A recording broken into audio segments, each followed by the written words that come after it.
이제 저는 이재용 1심 재판의 부적법성과 비도덕성을 심히 개탄한다. 2부 말씀을 드리겠습니다. 지난번에 재판부가 왜 미르 K스포츠 재단 출연금은 뇌물 혐의에서 제외했나, 여기부터 제가 말씀을 드리겠다고 했습니다.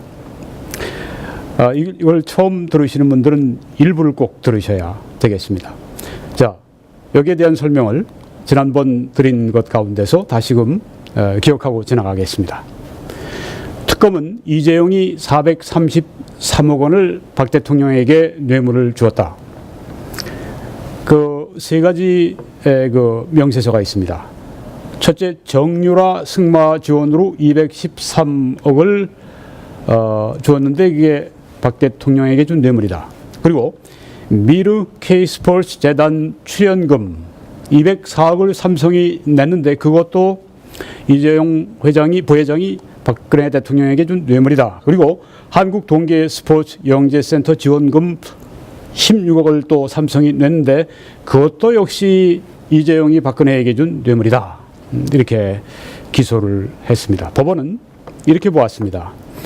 433억이 아니라 이재용이 뇌물 준 것은 89억 원이다. 그러니까 뭐 거의 뭐 한 4분의 1 이하, 한 5분의 1 정도로 그 액수가 줄었습니다. 세 가지가 아니라 두 가지 명목으로 주었다고 봅니다. 정유라 승마 지원으로 72억 9천여만 원을 뇌물로 주었다. 또 한국 동계 스포츠 영재센터 지원금 16억 200여만 원을 또 뇌물로 준 셈이 되었다. 여기에서 지금 두 가지, 정유라 승마 지원도 213억에서 72억 9천여만 원으로 한 3분의 1로 이렇게 줄였고요. 뭐 한국 동계 스포츠 영재센터 지원금은 16억 뭐 거의 똑같습니다. 그런 특이한 사실이 미르 K스포츠 재단 출연금 그것도 204억을 낸 것도 역시 뇌물이다. 이렇게 특검이 얘기했는데 법원은 아니, 그거는 뇌물이 아니야. 그렇게 보았습니다. 433억을 뭐 4분의 1도 안 되는 89억으로 줄여주었으니 재판부가 공정하게 이 재판을 진행한 것이 아니냐, 판결한 것이 아니냐, 이렇게 얘기하기에는 그건 너무 피상적인 이야기입니다.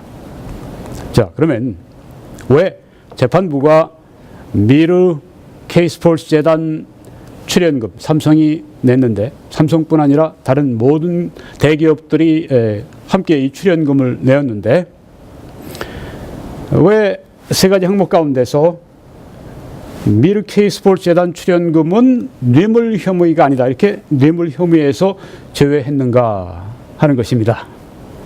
흥미롭지 않습니까? 네, 세 가지 항목 가운데서 한 200여 원, 이 미르 K스포츠 재단 출연금은 아니 그거는 뇌물이 아니야, 이렇게 왜 그렇게 제외를 했는가 하는 것입니다.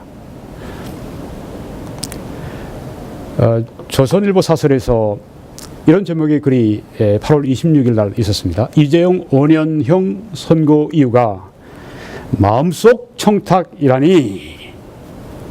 이 말은 이게 말이 됩니까? 이런 얘기죠. 아니, 실형 5년형을 선고했는데 청탁도 아니고 마음속으로 청탁한 것을 가지고 실형을 주다니, 이런 얘기입니다. 자, 여기에서 이렇게 말합니다. 삼성뿐 아니라 큰 기업치고 현안이 없는 기업이 없을 것이다. 물론이죠. 기업을 하다 보면 늘 현안이 나타나게 마련이죠. 삼성은 여기 지금 이재용 부회장이 이제 아버지 이건희 씨 뒤를 이어 삼성의 회장으로 이렇게 승계하는, 거기에 대한 그 필요, 그 현안이 삼성과 또 이재용 부회장에게 있었다. 그런데 그 현안은 삼성뿐 아니라 큰 기업치고 없는 데가 없다고 하는 것입니다. 마음속 청탁이라는, 제가 계속 인용합니다. 마음속 청탁이라는 판단 기준이라면 미르 K 스포츠 재단에 돈을 낸 기업 모두가 뇌물죄에 해당할 수 있다. 그렇게 되네요. 네, 왜요? 다 현안이 있으니까, 기업들이 다 필요가 있으니까, 대통령에게 무언가 말하고 싶은, 좀 청탁하고 싶은 그런 현안을, 필요를 다 가지고 있으니까. 마음속 청탁이라면 뭐 삼성뿐만이 되겠는가? 그 미르 K 스포츠 재단에 낸 다른 모든 대기업들이 다 현안을 가지고 있으니까 마음속 청탁을, 마음속에 청탁을 그 출연금을 통해 했다. 그러면 돈을 낸 기업은 삼성, 뭐 LG, 뭐 다른 모든 기업들 전부가 다 뇌물죄에 해당할 수 있다고 하는 것입니다. 이게 큰일이죠. 삼성 하나 하는 것도 이렇게 사회적으로 파장이 큰데 엄청나죠. 근데 대기업, 국내 대기업, 여기 출연금 낸 대기업들을 다 당신들이 다 현안이 있었으니까 그 출연금 낼 때에는 다 당신들도 대통령에게 마음속 청탁을 한 것이다. 이 말은 당신들 다 뇌물죄로 건다. 이렇게 된다고 하는 것입니다. 큰 그 파장이 이루 말할 수가 없는 것이죠. 자, 계속 인용하겠습니다. 조선닷컴의 글입니다. 다른 기업 모두 현안이 있었는데 이 경우엔 대통령에게 바라는 마음을 품었다고 보지 않는 이유는 뭔가? 네, 논리적인 그 말입니다. 뭐 삼성만 이 청탁을 했느냐? 다른 기업들 다 현안이 있다. 다 그들 마음속 청탁이 있다. 그런데 왜? 다른 기업 모두 현안이 있었는데 이 경우엔 대통령에게 바라는 마음을 품었다고 보지 않는 이유가 뭔가?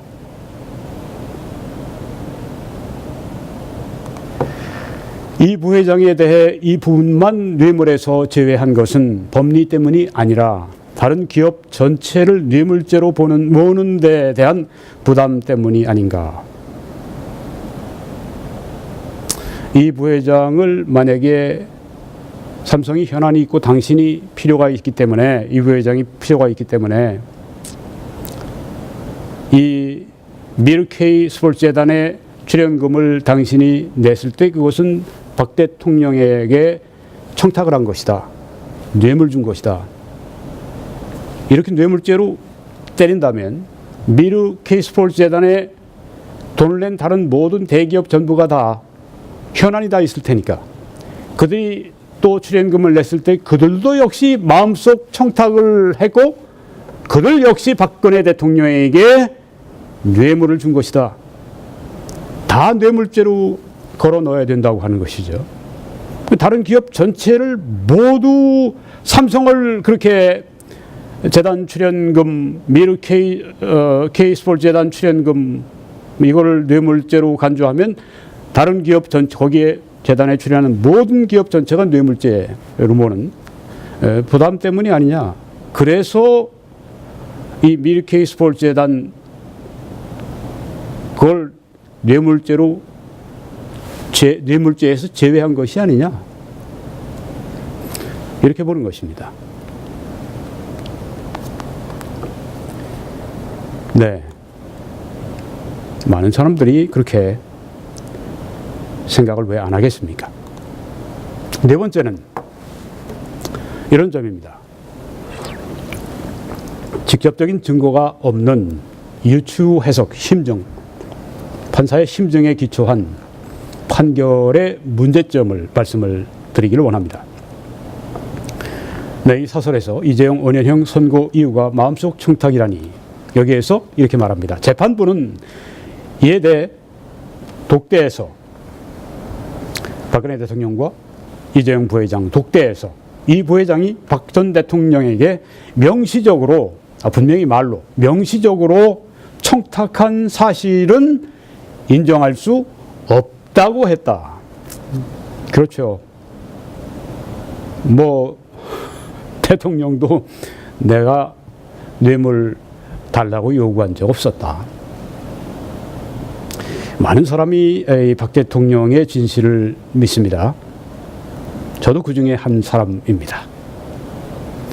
어떤 사람들은 이번 탄핵 과정이 모든 것이다, 선과 악의 문제다, 그렇게 잘라 얘기하는 분들이 있습니다. 그러니까 탄핵을 찬성한 사람들은 선한 편에 서고, 탄핵을 반대한 사람들은 악을 저들이 그냥 품어주고 악을 봐준 것이다. 절대 그렇지 않습니다. 관점의 차이입니다. 어떤 관점? 박 대통령의 말을 진실되게 믿느냐? 아니면 박 대통령이 말한 모든 것을 다 거짓으로 보느냐? 이 차이입니다.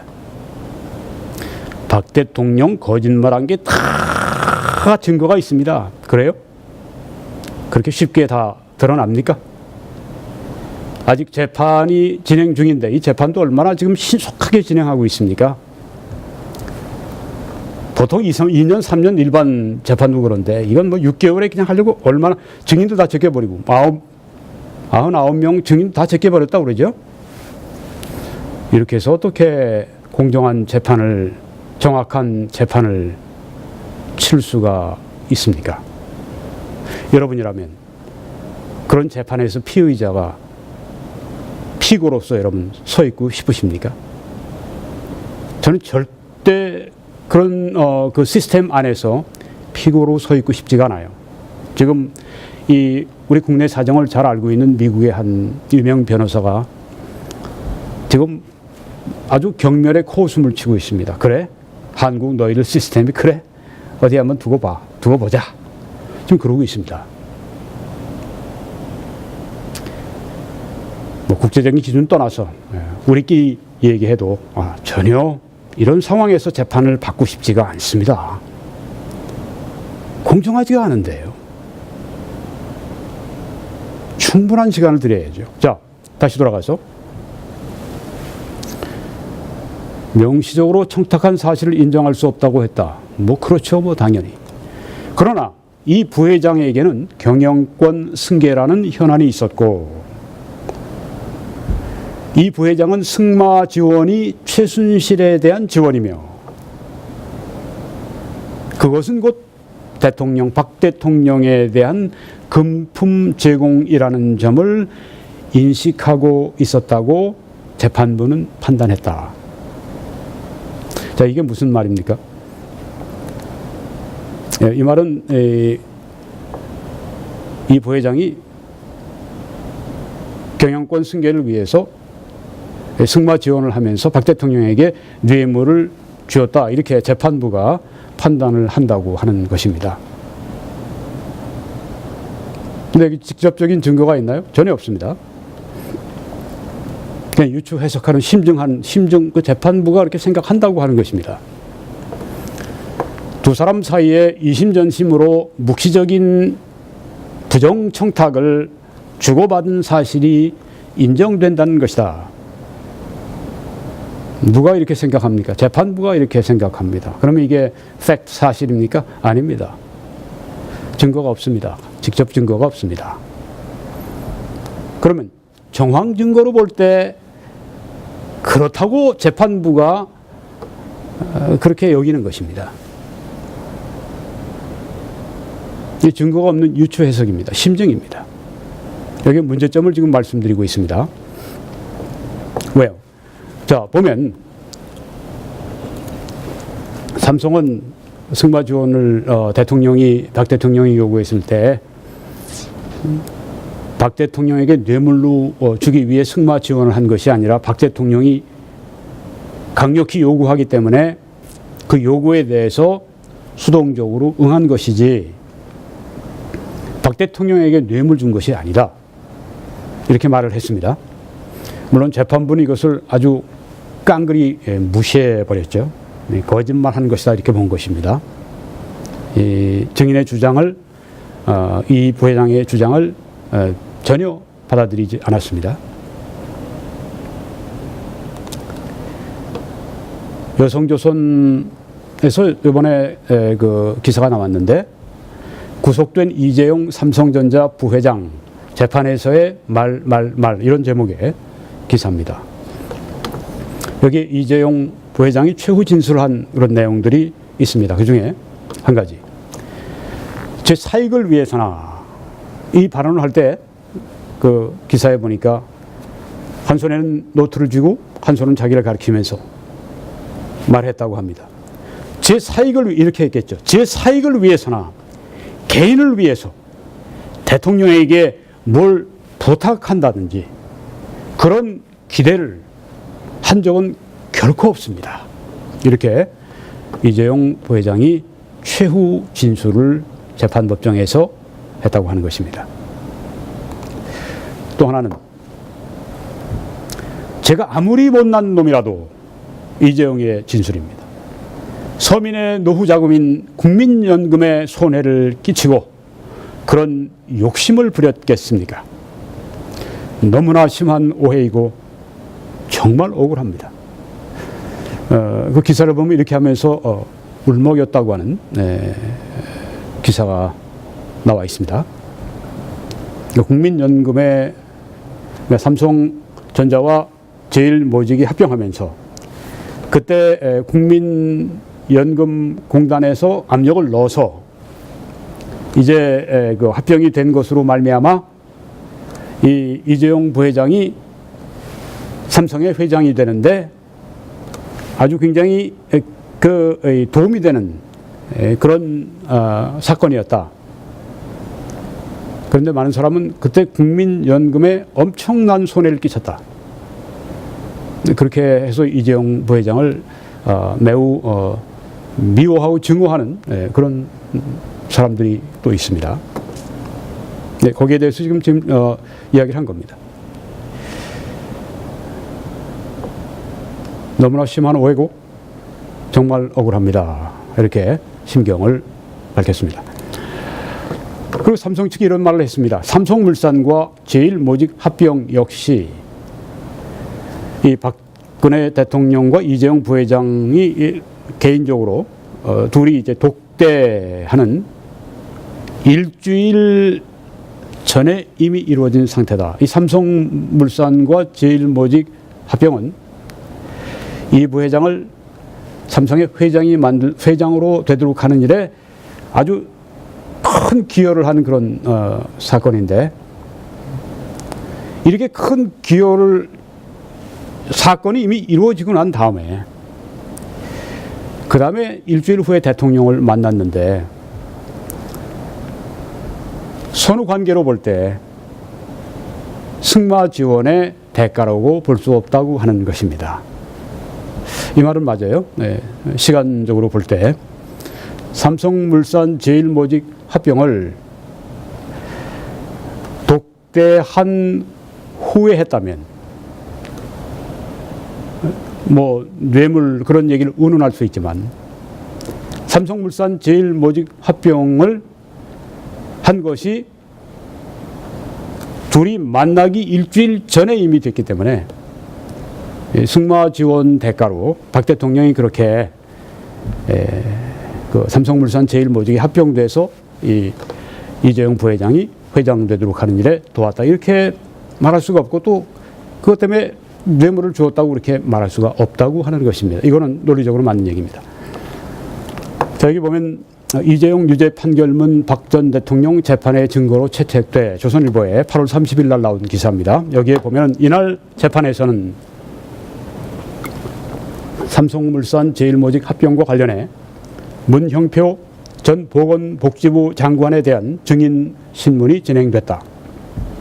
문 전 장관은 국민연금공단 기금운용본부에 합병에 찬성하도록 부당한 영향력을 행사한 혐의로, 장관이 그런 혐의로 1심에서 징역 2년 6개월의 실형을 선고받았다.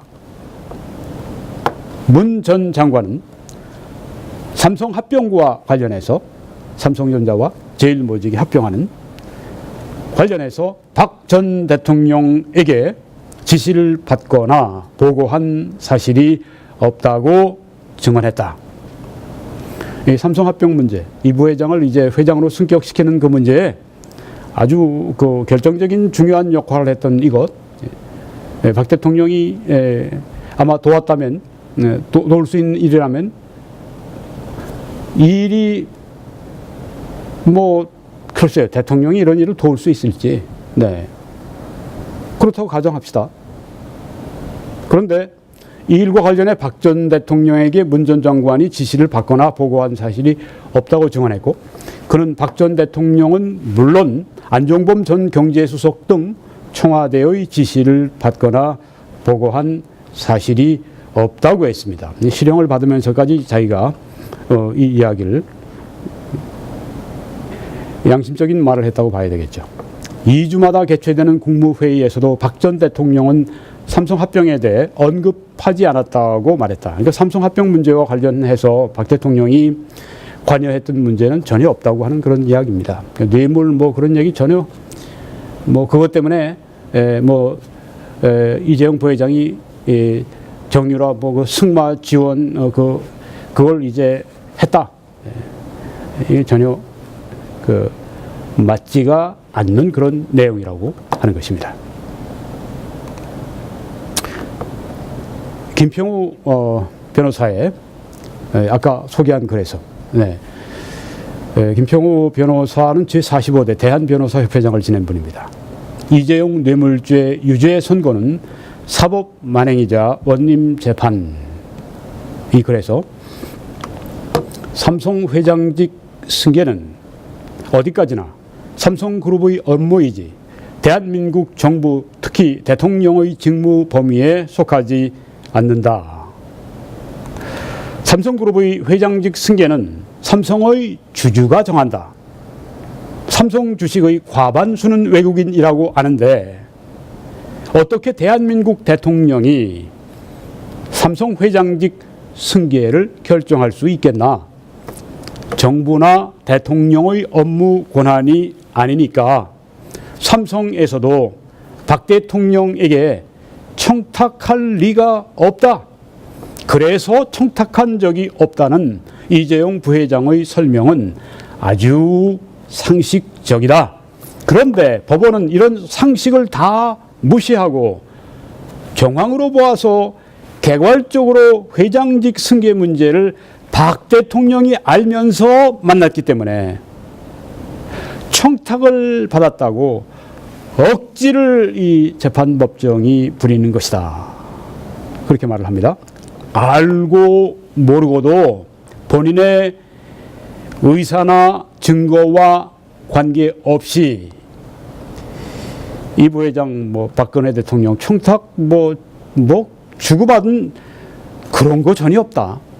근데 이런 본인의 의사나 증거와 관계없이 법관이 자유심증으로 결정한다니. 법관이 내가 볼 때 마음속으로 청탁을 해서 했다니까 이렇게 결정한다고 하는 것은 참으로 기막힌 독선이다. 이렇게 아주 베테랑 법조인 김평우 변호사가 말을 한 것입니다. 자, 그러면 이제 다섯 번째, 이재용 부회장 재판은 박근혜 대통령 재판의 예비 재판이다. 이건 제 용어입니다만 아마 많은 사람들이 고개를 끄덕일 것이라고 생각합니다. 이재용 부회장 재판은 박근혜 대통령 재판의 예비 재판이다. 왜 그럴까요? 자, 이재용 징역 5년 5개 혐의 모두 유죄, 이 글에서 이 조선일보에 나온 기사입니다. 인용하겠습니다. 이 부회장의 뇌물 공여 혐의가 유죄가 됨에 따라 박 전 대통령과 최 씨 역시 뇌물 수수 혐의에 대해 유죄 판결을 받을 가능성이 높다. 한간에 떠도는 이야기에 의하면 이재용 부회장이 5년 실형을 받았으니까 이 박 전 대통령은 10년 실형을 받을 것이다. 이런 한간에 그런 그냥 소문이 떠도는 것을 제가 본 적이 있습니다. 들은 적이 있습니다.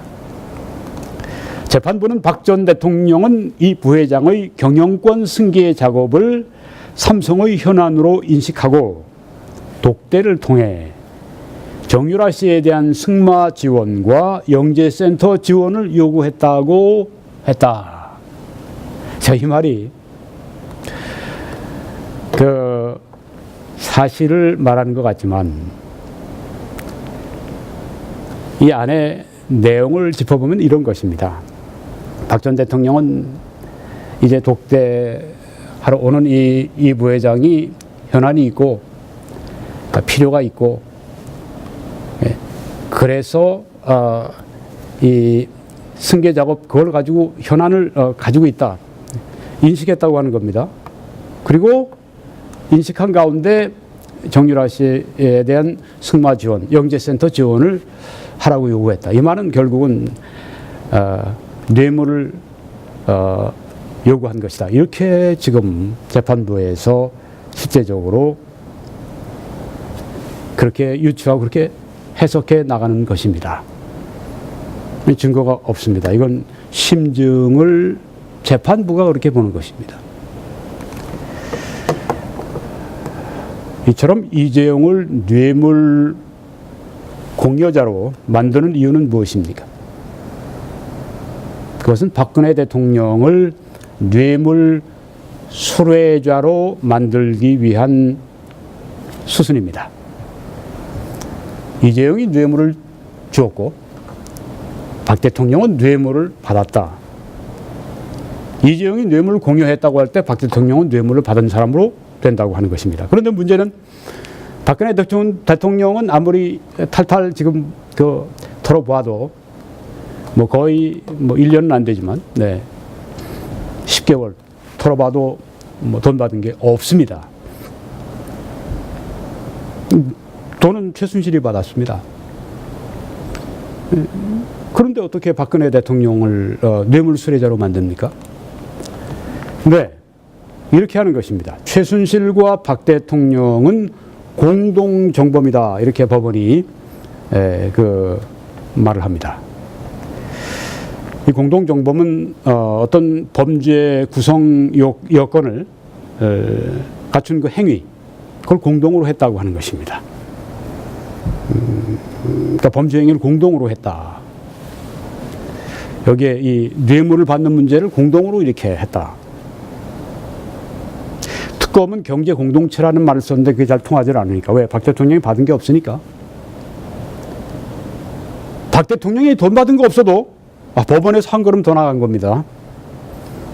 특검이 이것을 경제 공동체로 가지고 별로 밝히지를 못하고 이러고 있으니까 법원이 나서 가지고 한 게 뭐냐 하면은 경제 공동체가 필요 없다.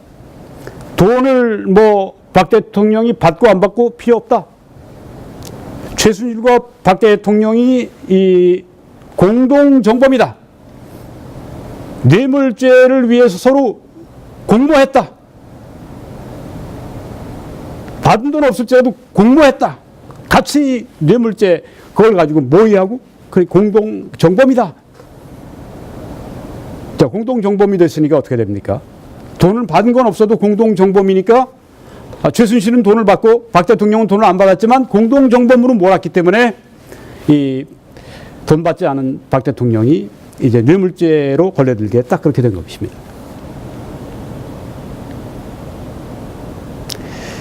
네, 비공무원 최순실이 받은 돈을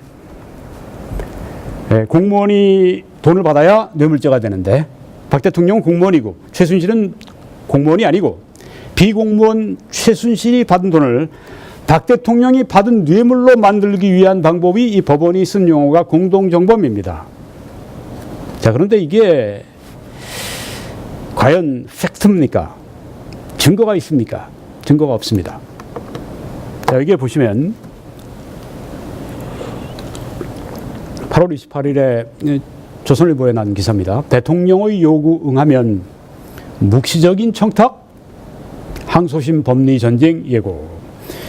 네, 삼성 측에서 이제 항소심으로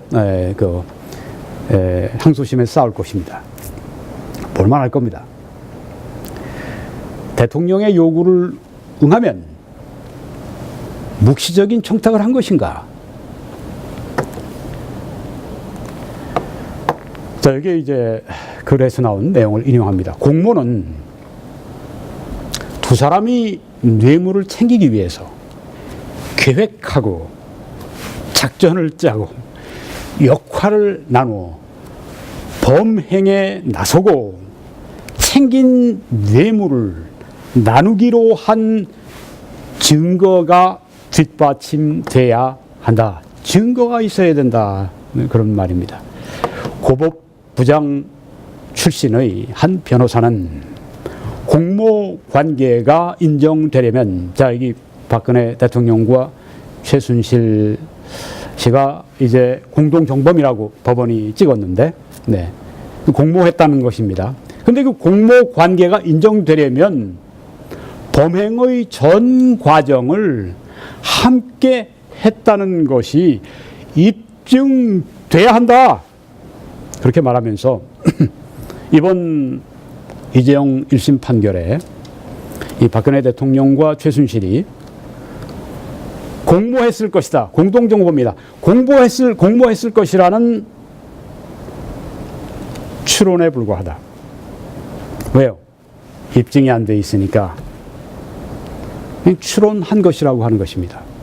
제가 일부에서 처음에 판단을 위한 원칙 가운데 첫 번째, 판결은 공정해야 한다. 특별히 형사재판은 합리적 의심의 여지가 없을 정도로 분명한 증거가 있을 때 유죄를 때리는 것이 이 형사재판의 대원칙이다 하는 것을 인용을 했습니다. 공모했다고 하는 증거가 없다고 하는 거죠. 공모하려면 두 사람이 뇌물을 챙기기 위해서 계획도 하고 작전도 짜고 역할도 나누고 범행에 나서고 챙긴 뇌물을 나누기로 한 증거가 뒷받침돼, 그런 증거가 없다고 하는 겁니다. 그런데도 이 두 사람을 공동정범, 박근혜, 최순실을 공동정범 이렇게 찍은 것은 이건 증거에 의한 재판이 아니라 이건 추론에 의한, 심증에 의한 그런 재판이다 하는 것입니다. 자, 여기에 대해서 김평호 변호사가 한 말을 인용을 하겠습니다. 다음으로 뇌물죄가 되려면 직무와 이득 간에 대가 관계가 있어야 한다. 대가 관계의 인식, 뭐 돈을 얼마를 받고 주고 대가 관계의 인식, 즉 고의가 있으려면 고의, 일부러 그 행위를 하는 것이죠. 대가 관계를 인식해서 고의가 있으려면 박 대통령이 이재용 부회장에게 삼성 회장직 승계를, 박 대통령이 이재용 부회장에게 그 승계하는 것을 이렇게 도울 테니까, 그 대신 이재용 부회장은 박근혜 대통령이 하는 말입니다. 최순실에게 이러한 금액을 이렇게 주라는 구체적 내용에 대해 상호 간의 합의나 공모가 있고, 네, 여기엔 이재용 부회장도 여기 엮이네요. 네. 그런 합의나 공모가 위법하다는 점에 대해 인식이 있어야 하는 것이다. 다시 한번 제가 인용하겠습니다. 대가관계 인식, 즉 고의가 있으려면 박 대통령이 이재용 부회장에게 삼성 회장직 승계를 이렇게 도울 테니, 그 대신 이재용 부회장은 최순실에게 이러한 금액을 이렇게 주라는 구체적 내용에 대해 상호 간의 합의나 공모가 있고, 그런 합의나 공모가 위법하다는 것, 잘못된 것이라고 하는 것, 그 점에 대해 인식이 있어야 하는 것이다. 단순히 원인, 동기, 계기를 만드는 추상적인 말이나 그런 행동이 있다 하여 그것을 무조건 범죄의 고의가 있다고 판단하는 것은 고의 없이 범죄 없다는 근대 법의 기본 정신을 완전히 무시한 것이다. 그런데 이번 판결을 보면 이재용 부회장의 고의 여부는 처음부터 쟁점에서 빠져 있다. 판결문에도 아무 언급이 없다. 형법 제13조 범의는 완전히 무시되고 있다. 고의가 있었는가 없었는가? 범의가 있었는가 없었는가? 전혀 여기에 대해서 아무런 언급도 없고 무시되고 있다고 하는 겁니다. 끝으로 뇌물죄가 성립되려면 공무원에게 직무 관련한 이득의 제공이 있어야 한다. 다시 말해 공무원이 이득을 직접 받거나 아니면 이득을 제3자에게 주어야 한다. 이 사건에서 공무원은 박근혜 대통령이다. 그런데 박 대통령은 삼성으로부터 직접 또는 최순실을 통해 돈을 받은 것이 한 푼도 없다. 누구에게도 최순실에게 돈을 주라고 요구한 사실이 없다. 이재용 부회장에게도 최순실에게 돈 주라고 이렇게 박 대통령이 요구한 사실이 없습니다. 최순실이 이재용으로부터 돈 받은 것을 박근혜 대통령이 사전에 알았다는, 최순실이 이재용으로부터 돈 받았지? 박근혜 대통령이 사전에 알았다는 어떤 증거 판단이나 사실 판단 자체가 없다. 최순실이 이제 이재용에게 삼성에서 돈을 받았는데 박근혜 대통령이 전혀 알지 못했다는 얘기입니다. 돈 거래는 삼성과 최순실 간에서 이루어졌다. 그런데 최순실은 공무원이 아니다. 공무원이 아닌 사람에게 공무원이 알지도 못하는 방법으로, 알지도 못하는 시기에, 알지도 못하는 금액의 돈을 준 것은 공무원의 직무 관련 범죄인 뇌물 공여죄가 될 수 없다라고 이렇게 말을 합니다. 이 공무원이 아닌 사람은 최순실입니다. 공무원은 박근혜 대통령입니다. 자, 공무원이 아닌 최순실에게 공무원이 박근혜 대통령이 알지도 못하는 방법으로 최순실에게 누군가가 박근혜 대통령 공무원이 알지도 못하는 방법으로 알지도 못하는 시기에 박근혜 대통령이 알지도 못하는 금액의 돈을 최순실에게 준 것은, 공무원이 아닌 사람에게 준 것은 공무원 박근혜 대통령의 직무 관련 범죄인 뇌물 공여죄가 될 수 없다고 하는 것입니다. 그렇죠.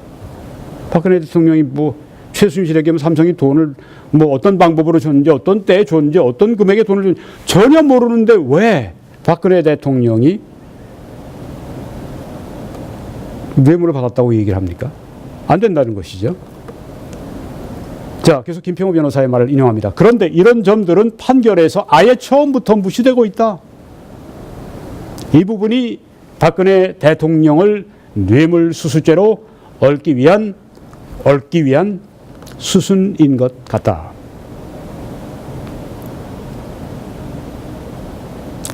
네, 불공정한, 반드시 짚고 넘어가야 될 그 문제 아주 무시해버리고, 그러니까 박근혜 대통령에게는 유리한 사실 무시해버리고, 또 뭔가 어떤 것들은 막 그냥 아주